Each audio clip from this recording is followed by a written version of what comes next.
বাংলাদেশে রোহিঙ্গা ঢলের ৯ বছর পূর্ণ হয়েছে। ২০১৭ সালের ২৫ আগস্ট নিজ দেশ মিয়ানমারে নৃশংসতার শিকার ও বাস্তুচ্যুত হয়ে দেশে আশ্রয় নেওয়ার দিনটিকে গণহত্যা দিবস হিসেবে পালন করেছেন রোহিঙ্গারা। এ উপলক্ষে কুতুপালংয়ে সমাবেশে নিজ জন্মভূমিতে ফিরতে বিশ্ববাসীর সমন্বিত উদ্যোগ প্রত্যাশা করেন তারা।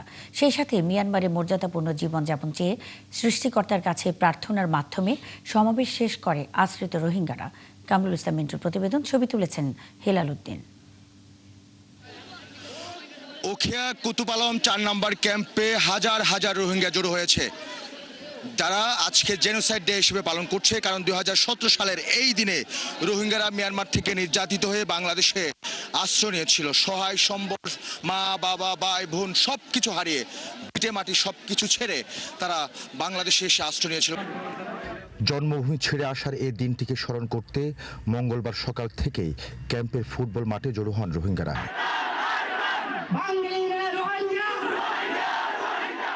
কেউ নীরবে দাঁড়িয়েছিলেন, আবার কেউ চোখের পানি মুছছিলেন বারবার। একসময় সবাই রাব্বুল আলামিনের কাছে জন্মভূমিতে ফেরার জন্য মোনাজাত করেন।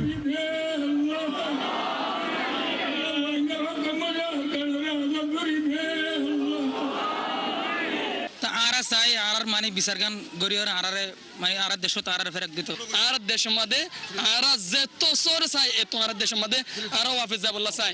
এর আগে রোহিঙ্গারা বলেন তাদের মন পড়ে আছে জন্মভূমিতে। যেদিনই নিরাপত্তা পাবেন সেদিনই ফিরে যাবেন নিজের মাটির কাছে।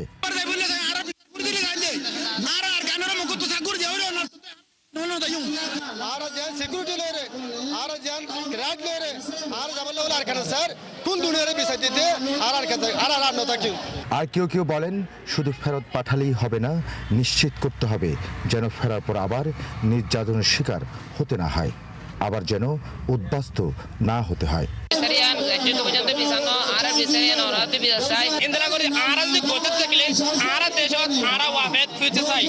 রোহিঙ্গা নেতারা সাংবাদিকদের জানান ক্যাম্পে জন্ম নিচ্ছে নতুন প্রজন্ম, কিন্তু তাদের ভবিষ্যৎও আটকে আছে এই আশ্রয় শিবিরে। এখন তাদের দাবি আরাকানে নিরাপত্তা অধিকার ও মর্যাদা নিশ্চিত করার, আর এই জন্য লাগবে বিশ্বের সব শক্তিধর দেশের সমন্বিত উদ্যোগ।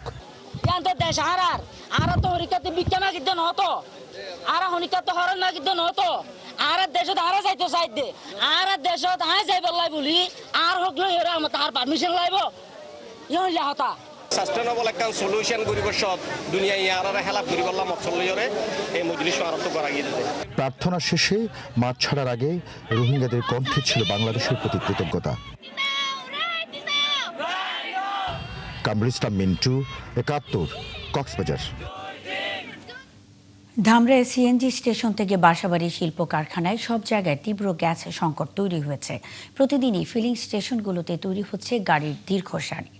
এতে সবচেয়ে বেশি বিপাকে পড়েছেন সিএনজি অটোরিকশার চালকরা। উপজেলার ৭টি ফিলিং স্টেশন থাকলেও দিনে বেশিরভাগ সময় 4টি বন্ধ থাকছে, আর অল্প প্রেসারে গ্যাস সরবরাহ করছে 3 ফিলিং স্টেশন। গাড়ি চালকরা বলছেন ঘন্টার পর ঘন্টা পাম্পে বসে থেকে চাহিদা অনুযায়ী গ্যাস পাওয়া যাচ্ছে না। এদিকে বাসাবাড়ির গ্যাস সরবরাহ একেবারে বন্ধ রয়েছে। তিতাস কর্তৃপক্ষ বলছে গত সপ্তাহের তুলনায় এই সপ্তাহে ধামরায় মেইন লাইনে প্রেসার কমে গেছে, তাই সরবরাহ কমেছে।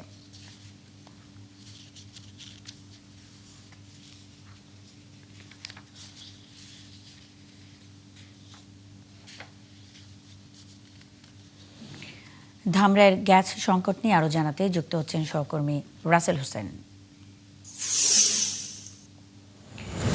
রাসেল, ভোগান্তির বিষয়ে জানাবেন, কবে নাগাদ সংকট কাটতে পারে? সংকট নিয়ে জ্বালানি অধিদপ্তর সংশ্লিষ্টরা কি বলছেন?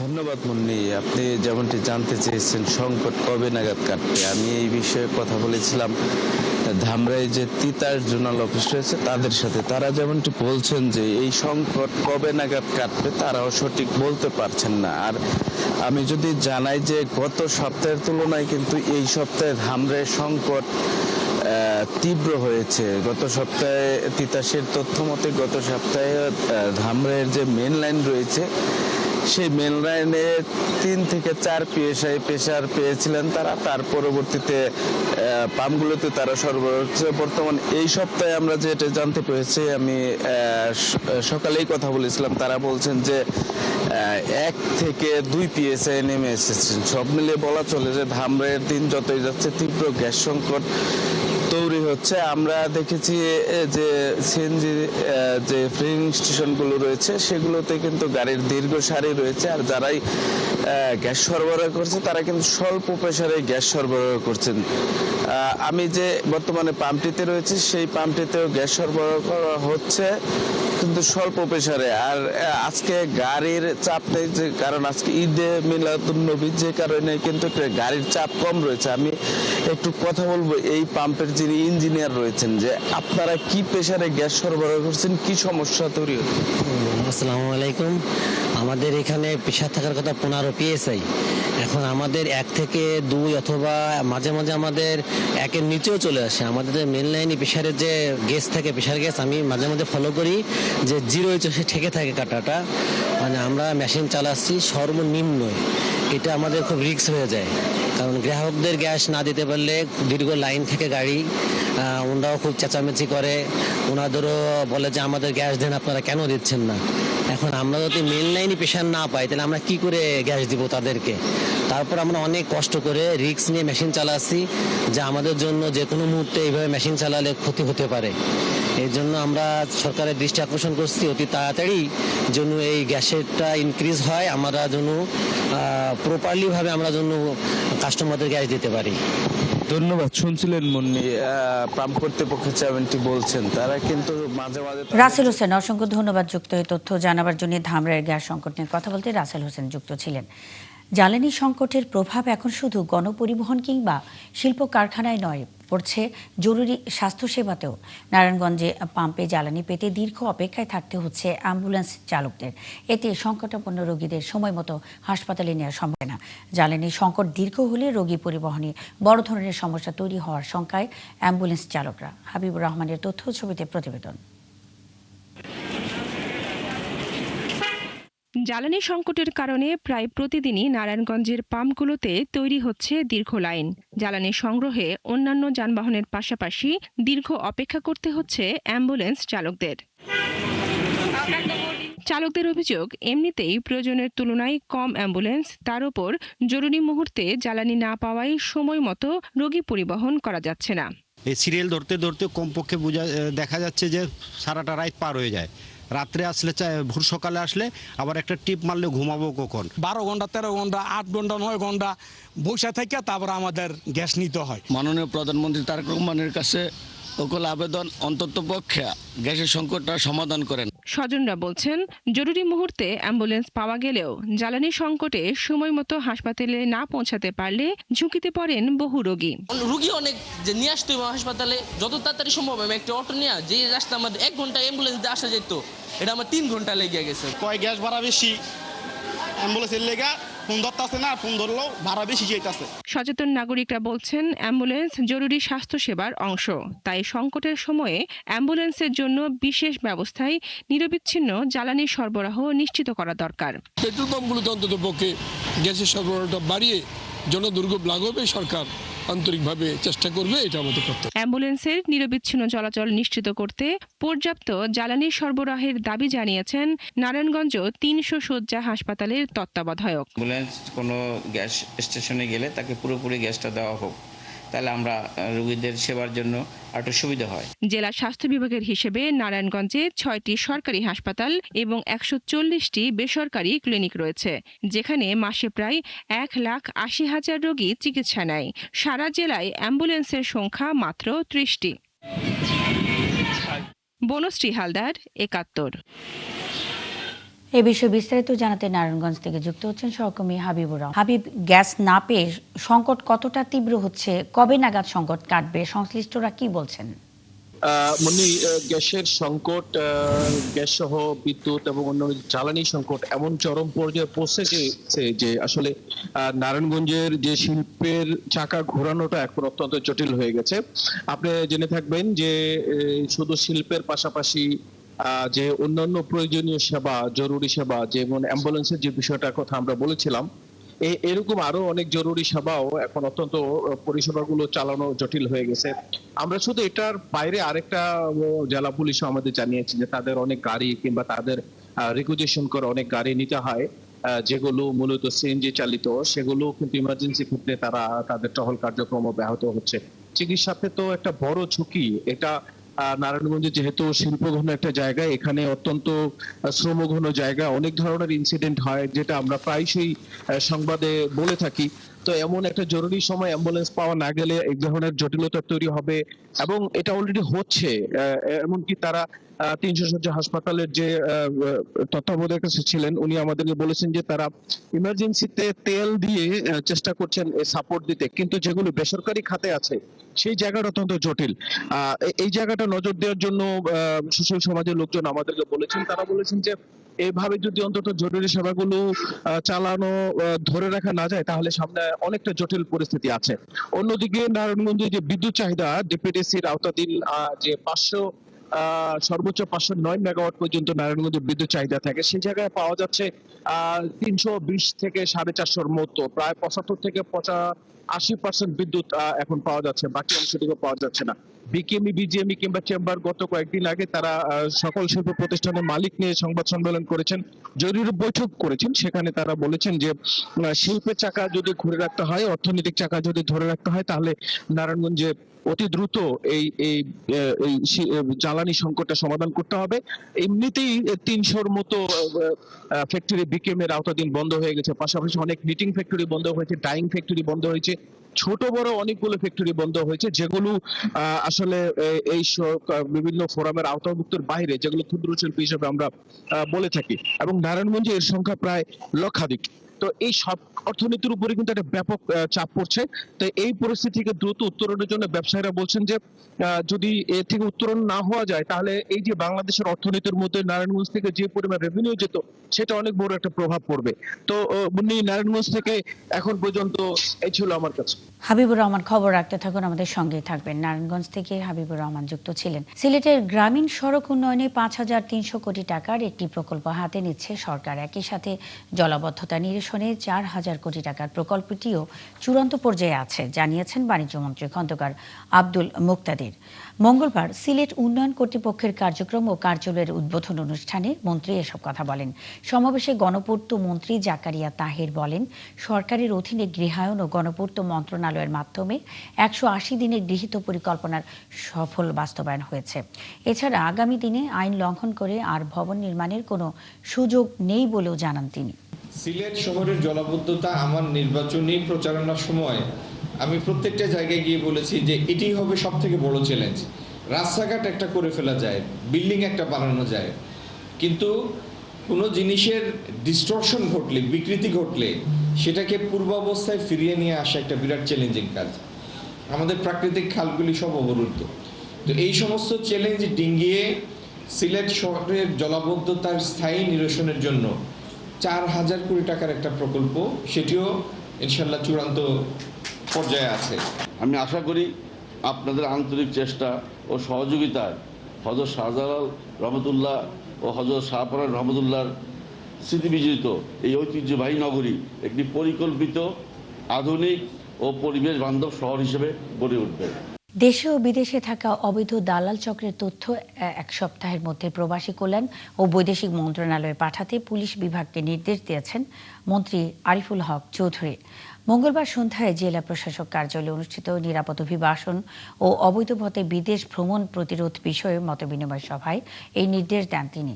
এ সময় মন্ত্রী অবৈধভাবে সমুদ্রপথে বিদেশ যাওয়ার প্রবণতা রোধে জড়িতদেরকে আইনের আওতায় নিয়ে আসার নির্দেশনা দেন।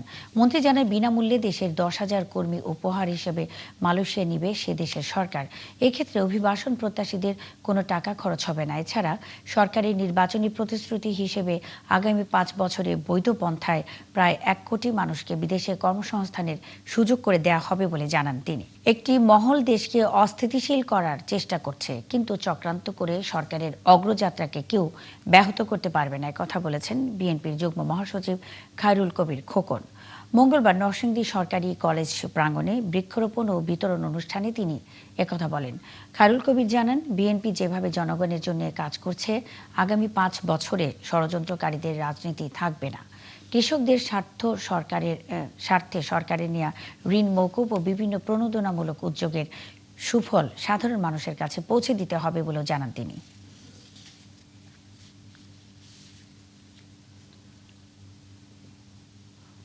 দ্রুতই প্রাথমিকের 32,000-এর বেশি শূন্য পদে নিয়োগ দেওয়া হবে জানিয়েছেন প্রাথমিক ও গণশিক্ষা প্রতিমন্ত্রী ববি হাজ্জাজ। মঙ্গলবার বিকেলে নগরীর পিটিআই সভাকক্ষে প্রাথমিক শিক্ষার রূপান্তর ও কর্মপরিকল্পনা কর্মশালায় তিনি কথা বলেন। তিনি আরও বলেন, প্রাথমিকের নতুন নীতিমালা তৈরি করা হচ্ছে। এতে সরকারি বেসরকারি সকল প্রাথমিক শিক্ষা প্রতিষ্ঠান শিক্ষার মানোন্নয়নকে গুরুত্ব দেওয়া হবে। এছাড়া বেসরকারি কোনো প্রাথমিক শিক্ষা প্রতিষ্ঠান যেন অন্যায় করে বাড়তি অর্থ আদায় করতে না পারে সেই বিষয়ে উদ্যোগ নেওয়া হচ্ছে। বিষয়টি নিয়মিত তদারকি করা হবে। এছাড়াও সরকার ইউনিফর্ম আনুষঙ্গিক উপকরণ বিনামূল্যে শিক্ষার্থীদের মাঝে সরবরাহ করবে বলেও জানান তিনি।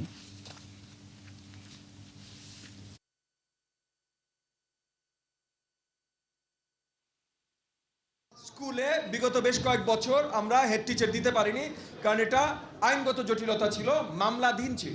সেই মামলার নিষ্পত্তি হয়েছে এবং হেড টিচার যেহেতু যেই গ্রেডের, যে পে স্কেলের যেই গ্রেডের অফিসার, এটা পিএসসির মাধ্যমে নিয়োগ হবে। ইতিমধ্যে পিএসসির সাথে আমরা কাজ শুরু করেছি। খুব শীঘ্রই আমরা নতুনভাবে এই নিয়োগের কাজ শুরু করছি। এগেন, যদি পিএসসির মাধ্যমে না হতে হতো, ইতিমধ্যে নিয়োগ দেওয়া শুরু হয়ে যেত, কিন্তু এটা যেহেতু পিএসসির অগ্রাধিকার, সো পিএসসির সাথে আমরা কাজ করছি। ইনশাআল্লাহ খুব শীঘ্রই এই 32,000+ হেড টিচারের বঙ্গোপসাগরে নিষিদ্ধ জালে মাছ ধরা প্রযুক্তির অপব্যবহারে ভয়াবহ হুমকির মুখে পড়েছে সামুদ্রিক মৎস্য সম্পদ। জেলেরা বলছেন, অবৈধ ট্রলিং জাহাজে মাছ ধরার কারণে সমুদ্রে মাছের উৎপাদন কমেছে। এর প্রভাবে দেশ জুড়ে দেখা দিয়েছে মাছের সংকট। সাগর আকনের তথ্য ও ছবিতে প্রতিবেদন। দেশে প্রচলিত শিল্পভিত্তিক ট্রলিং জাহাজ দিয়ে সাগরের 40 মিটার গভীরতায় মাছ ধরার অনুমতি রয়েছে, অথচ সাগরের মাত্র 8 মিটার গভীরতায় মাছ শিকার করছে অবৈধ ট্রলিং জাহাজ। জেলেদের অভিযোগ, মাছ ধরার এই প্রযুক্তির অপব্যবহার হচ্ছে। এতে সমুদ্রের নিচে শামুক, ঝিনুক, শৈবাল, প্রবাল এবং সাগর ঘাসসহ সবকিছু উঠে আসছে জালে, অথচ এসব উপাদান মাছের প্রাকৃতিক খাদ্য এবং ডিম ছাড়ার নিরাপদ আশ্রয়। ট্রলিংয়ের জালের ধাবরে মাছ কোনো কিনারে আসে না, এই জন্য আমরা মাছ এখন পাইতেছি না। নদীতে যে আছে মাছ, হ্যাঁ, গুড়ি গুড়ি যে মাছগুলো হেরা ফালাই দিয়ে ডাঙ্গর মাছটা লইয়ে আর তা সব পানিতে ভাসে। মৎস্যজীবীরা বলছেন, অবৈধ ট্রলিং জাহাজের দীর্ঘ অপব্যবহারের প্রভাব পড়তে শুরু করেছে। এতে পথে বসেছেন জেলেরা। মাছের বাজারেও দেখা দিয়েছে ইলিশ সহ সামুদ্রিক মাছের তীব্র সংকট। তারা অল্প কিছু টাকার বিনিময়ে তারা বিভিন্ন মহলে যাইয়া তারা এই অবৈধ ট্রলিংয়ের টাকা দিয়ে তারা পারমিট আনছে। তারা যে ধরনের মাছটা আহরণ করে সেটা খাবার যোগ্য নয়, একদম ছোট মাছ, যার 20% মাছ কিনারে নিয়ে আসে আর 80% মাছ সমুদ্রেই ফেলে দেয়। ট্রলার মালিক সমিতির নেতারা জানান, অসাধু ব্যবসায়ীরা প্রশাসন ও মৎস্য অধিদপ্তরকে ম্যানেজ করে ট্রলিং জাহাজ দিয়ে অবৈধভাবে মাছ ধরছে। ট্রলিং সাধারণত 40 মিটার উপর উঠতে পারে, কিন্তু এরা পায় 5 মিটার। এই উপকূলে বাইয়ে মানে যত ধরনের ইলিশের পোনা বলে, অন্যান্য সব পোনা ওরা ধরে ফেলে, তো টনে ধরে। তবে জেলা মৎস্য কর্মকর্তা জানান, অবৈধভাবে ট্রলিং করে মৎস্য সম্পদ ধ্বংসের সঙ্গে জড়িতদের বিরুদ্ধে আইন অনুযায়ী ব্যবস্থা নেওয়া হবে। কিছুদিন ধরে আমরা এটা নিয়ে অনেক হাইকোর্ট পর্যন্ত আপনারা জানেন যে রিট পর্যন্ত করেছে ট্রলার মালিক সমিতি, তো সেটা নিয়ে আমাদের অধিদপ্তর কিন্তু কাজ করছে। জাতিসংঘের খাদ্য ও কৃষি সংস্থার তথ্য বলছে, যান্ত্রিকভাবে টানা জাল পদ্ধতি সাগরতলের পরিবেশ নষ্ট করে, পাশাপাশি মাছের বংশবৃদ্ধিতে বাধা দেয়। পিন্টু হাজং, ৭১। বঙ্গোপসাগরে নিষিদ্ধ জালে মাছ ধরায় হুমকিতে মৎস্য সম্পদ। এ বিষয়ে বিস্তারিত জানাতে যুক্ত হচ্ছেন সহকর্মী সাগর আকন। সাগর অবৈধ ট্রলিং জাহাজে মাছ ধরা নিয়ে কি অভিযোগ করছেন জেলেরা?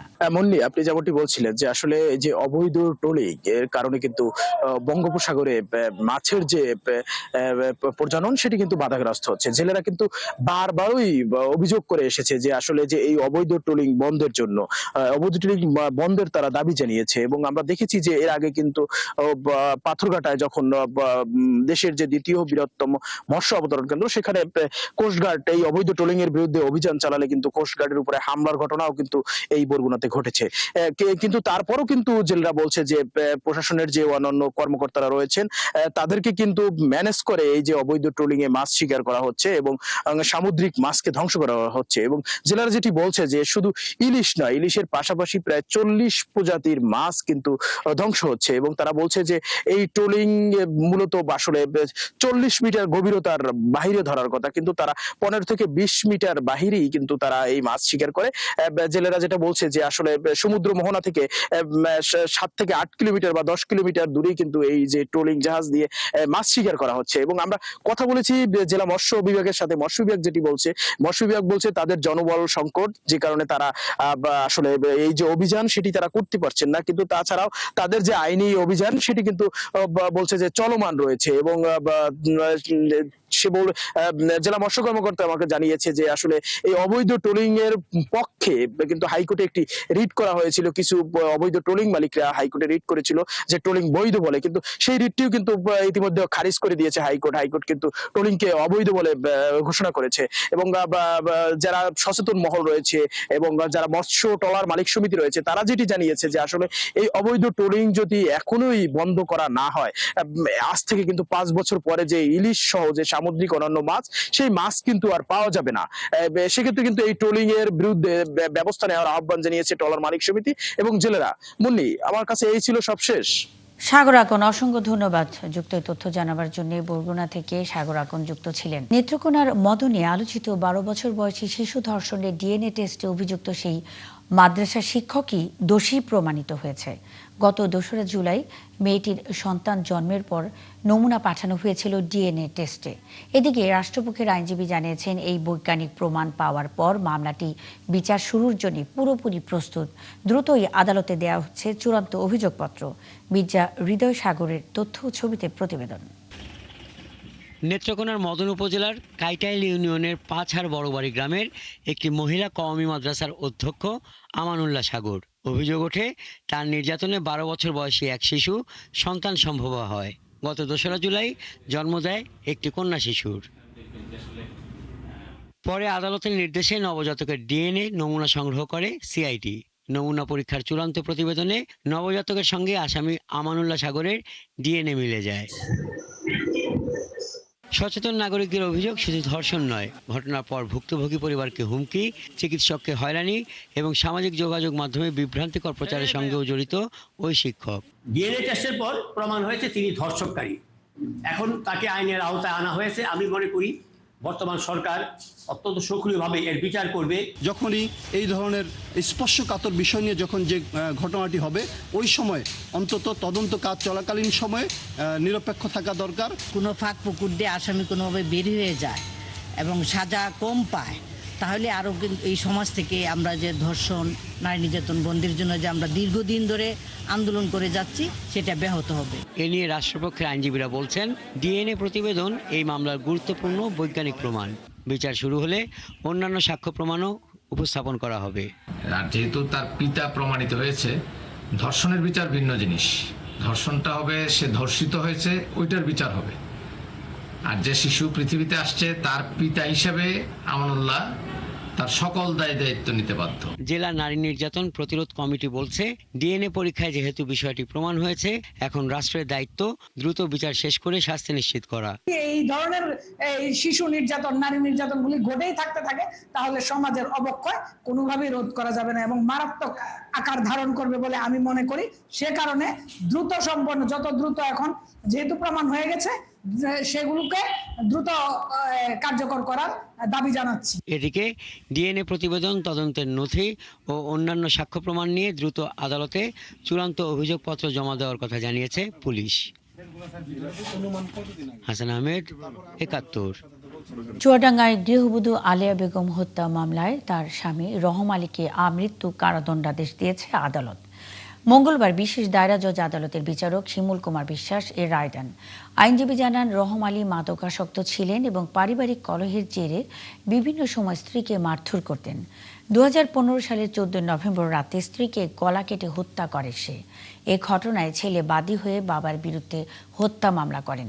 সাক্ষ্য প্রমাণ, ঘটনা পরিস্থিতি ও আসামির স্বীকারোক্তিমূলক জবানবন্দি পর্যালোচনা করে আদালত তাকে আমৃত্যু কারাদণ্ডাদেশ দেন। এবার চট্টগ্রামে একটি হত্যা মামলায় গ্রেপ্তার দেখানো হলো পুলিশের তালিকাভুক্ত শীর্ষ সন্ত্রাসী ডেভিড ইমনকে।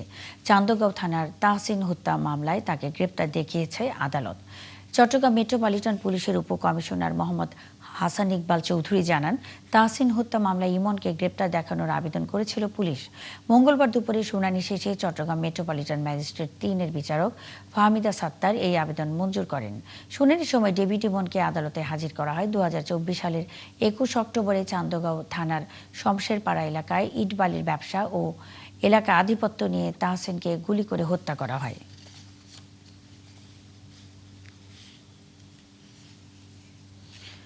সুনামগঞ্জ সাচনা সড়কে নির্বিচারে কাটা হচ্ছে গাছ। এলাকার মানুষের অভিযোগ, জেলা প্রশাসনের অনুমতি ছাড়াই 4,500 গাছ কেটেছে বন বিভাগ।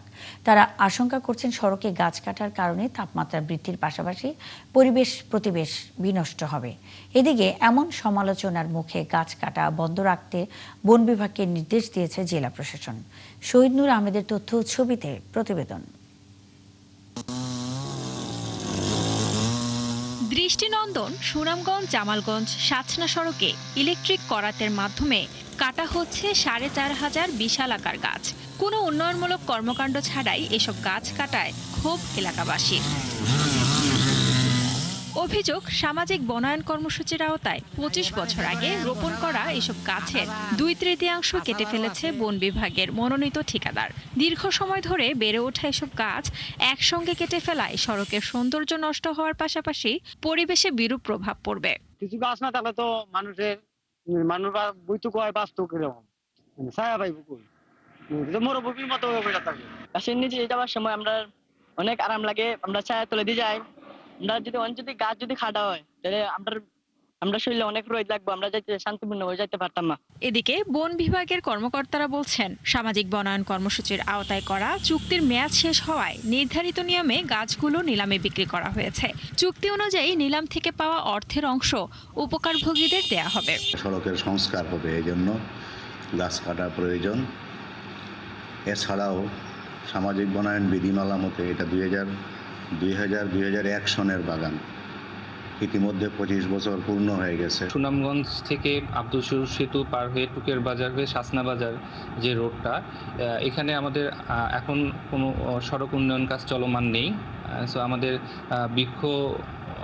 গাছ কাটার সাথে আমাদের কোনো সম্পৃক্ততাও নেই। গাছ কাটার খবরে সরব সুনামগঞ্জের পরিবেশ কর্মী ও সাধারণ জনগণ। সামাজিক যোগাযোগ মাধ্যমে প্রতিক্রিয়া জানানোর পাশাপাশি করছেন মানববন্ধন। যেখানে সরকার 25 কোটি গাছ লাগানোর উদ্যোগ নিয়েছে, সেখানে এই সড়কে 4,500 গাছ কোনো কারণ ছাড়াই তারা কাটার উদ্যোগ নিয়েছেন। আমরা মনে করি প্রশাসন, সরকার অবিলম্বে এখানে হস্তক্ষেপ করবেন।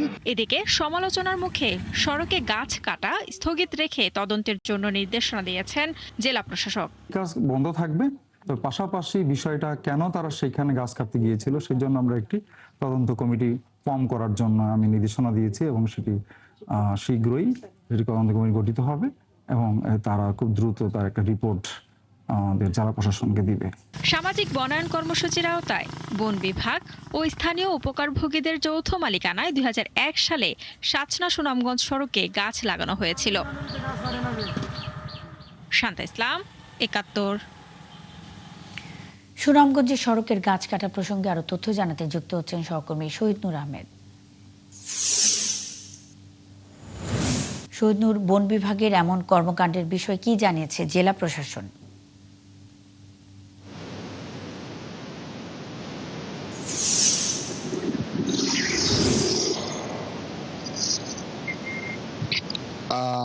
ধন্যবাদ আপনাকে। দেখুন, আমি ঠিক দাঁড়িয়ে আছি সাচনা সড়কে এবং এই দীর্ঘ সড়কটি আমার পেছনেই রয়েছে এবং দেখতে পাচ্ছেন যেখানে একসময় শত শত গাছ ছিল দুই পাশে, এখন বিরান ভূমিতে পরিণত হয়েছে। অর্থাৎ বলা যায় যে গাছ শূন্য সড়ক, এবং এই সড়ক দিয়েই এখন আসলে তাপমাত্রা বেড়েছে এবং মানুষ যাতায়াত করতে গিয়ে ভোগান্তির মধ্যে রয়েছেন। আমি ঠিক যদি আমার এই পাশটাতে দেখানোর চেষ্টা করি, দেখতে পাচ্ছেন যে এখানে গাছের যে কেটে ফেলার পরে স্তূপ রাখা হয়েছে, এবং এই যে নির্বিচারে গাছ কাটা হয়েছে, এর ফলে মানুষ ব্যাপকভাবে ক্ষুব্ধ।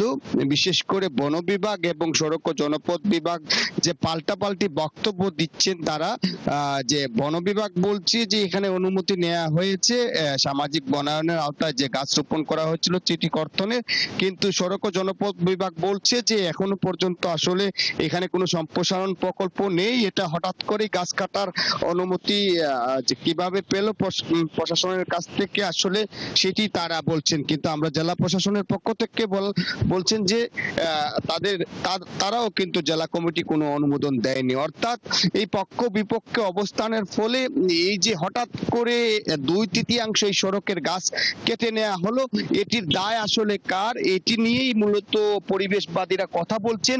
এবং তারা অচিরে যে অবশিষ্ট অংশ রয়েছে সেটি বন্ধ একেবারেই করার জন্যই তারা দাবি তুলেছেন।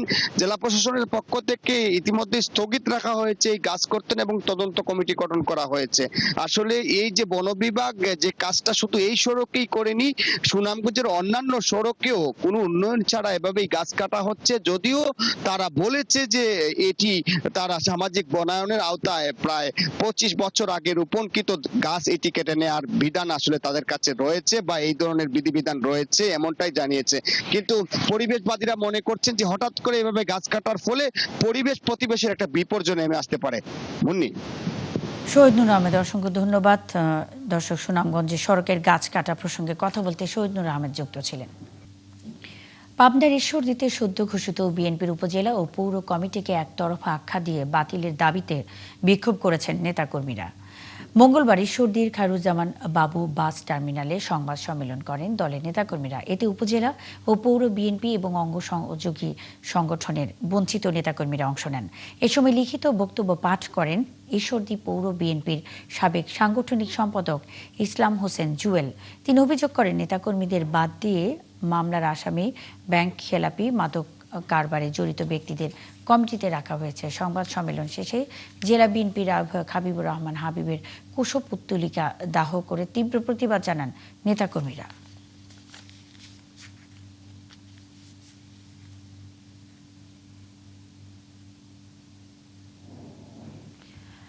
ব্যবসায়ীদের যে কোনো আইনগত যৌক্তিক দাবিতে চট্টগ্রাম চেম্বার পাশে থাকবে বলে জানিয়েছেন চেম্বার সভাপতি মোহাম্মদ আমিরুল হক। মঙ্গলবার sweets bakery and restaurant owners অ্যাসোসিয়েশনের নেতৃবৃন্দের সঙ্গে মতবিনিময়ে তিনি একথা বলেন। চেম্বার সভাপতি বলেন, খাদ্যের নিরাপত্তার বিষয়ে কোনো ছাড় দেওয়া হবে না, তবে ত্রুটির সংশোধনের সুযোগ না দিয়ে উদ্যোক্তাদের অস্বাভাবিক জরিমানা বা হয়রানি করা হলে তা ছোট ব্যবসায়ীদের বিনিয়োগ ও কর্মসংস্থানকে ঝুঁকিতে ফেলবে বলেও মনে করেন তিনি। এছাড়া নিরাপদ খাদ্য আইন 2013 যুগোপযোগী করতে ব্যবসায়ীদের সঙ্গে নিয়ে সরকারের সঙ্গে আলোচনা করা প্রয়োজন বলেও মন্তব্য করেন চেম্বার সভাপতি। সভায় ব্যবসায়ী নেতারা অভিযোগ করেন, ভ্যাট ও কর পরিশোধ করেও মোবাইল কোর্টে সামান্য ত্রুটির জন্য বড় অঙ্কের জরিমানার শিকার হচ্ছেন তারা। তাই এ ধরনের হয়রানি বন্ধে চেম্বারের সহযোগিতা চেয়েছেন।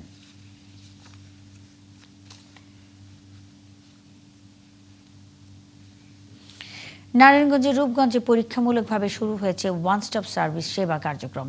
প্রধানমন্ত্রীর নির্দেশনায় সব নাগরিকের দোরগোড়ায় সেবা পৌঁছানোর লক্ষ্যে এই কার্যক্রম বলছে বিএনপি নেতারা।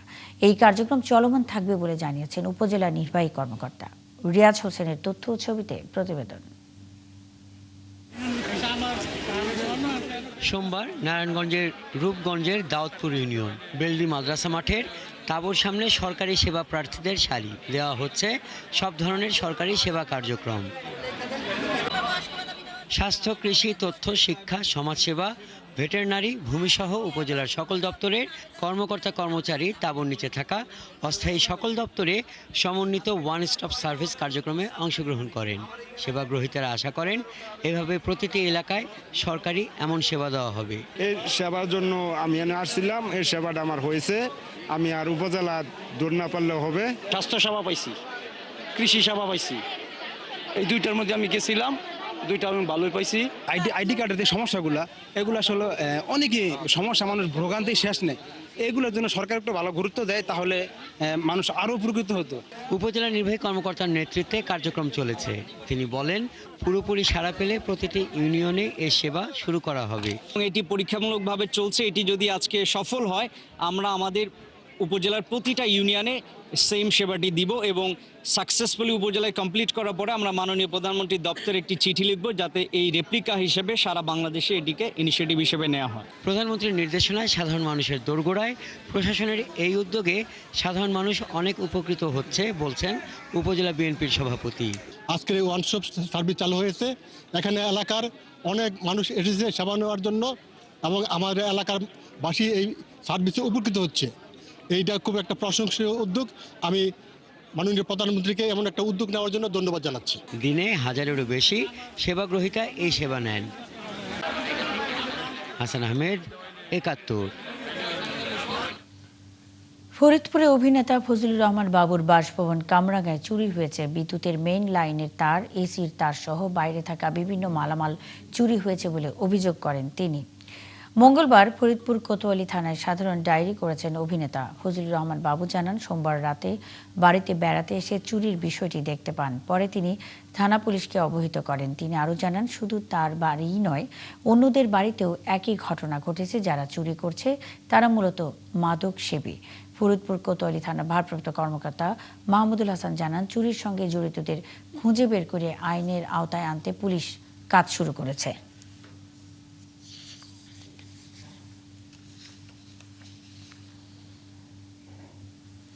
দর্শক, চলছে দেশযোগ। সরাসরি সংবাদ অনুষ্ঠান দেখতে চোখ রাখুন ৭১ ফেসবুক পেজ এবং সাবস্ক্রাইব করুন ৭১ ইউটিউব চ্যানেল। থাকুন ৭১ সাথেই।